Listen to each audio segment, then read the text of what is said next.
On this occasion, we will discuss King's Gambit accepted opening, which is marked by white moving the e4. Then black responds with e5. Next, white sacrifices pawn to f4. Then black accepts the pawn by taking f4. White's next move is bishop to c4 to attack the pawn on f7. We're also going to take a look at a classic Grandmaster game between Brownstein and Averbach, played in Moscow back in 1982. In this game, Brownstein had the white pieces, while Averbach was playing black. Black continues with knight to f6. White responds by developing the knight to c3. Then, black plays c6, a preparatory move, getting ready to push the pawn forward to d5. White pulls the bishop back to b3, stepping out of the way of black's advancing pawn. Black then strikes in the center with d5. White responds by capturing the e-pawn takes on d5. Black immediately recaptures with the c-pawn. c6 takes d5. Now white pushes the pawn to d4. This move blocks black's pawn and, more importantly, keeps the white knight firmly defending the e4 square. After white pushes the pawn to d5, the bishop on c1 is immediately opened up and starts attacking black's pawn on f4. Black responds with bishop to d6, defending the pawn on f4. White continues with knight to f3, and black answers by developing the knight to c6. White castles. Kingside securing the king. Black follows up with bishop to e6, continuing development.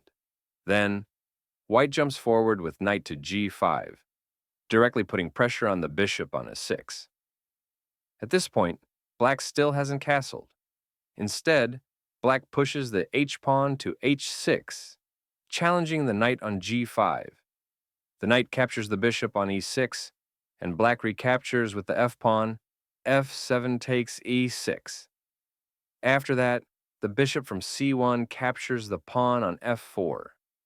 Here, the position looks quite balanced, with both sides still having two connected pawns facing each other in the center.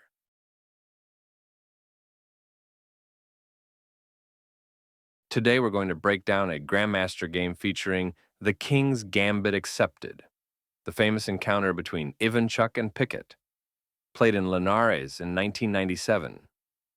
Ivanchuk had the white pieces, while Piket was playing black. The game begins with a 4, answered by e5 from black. White immediately sacrifices a pawn with f4, and black accepts. The e5 pawn captures on f4.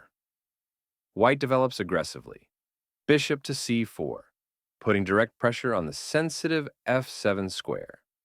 Black responds with c6, preparing to push the pawn to c5 and chase the bishop away from the center. White continues development with knight to c3.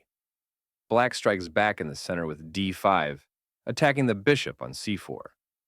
White captures in the center. The e-pawn takes on e5.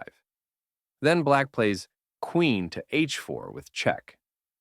At this moment, white cannot play g3. If the f4 pawn captures on g3, white would be forced to recapture with the pawn from e2, and that would allow black to win the rook on h1 for free. So instead, white plays king to f1. Black continues the attack by pushing the pawn to f3. Now black is threatening two things at once. The pawn on f3 can capture on g2 with check, and at the same time, the queen on h4 is attacking the bishop on c4.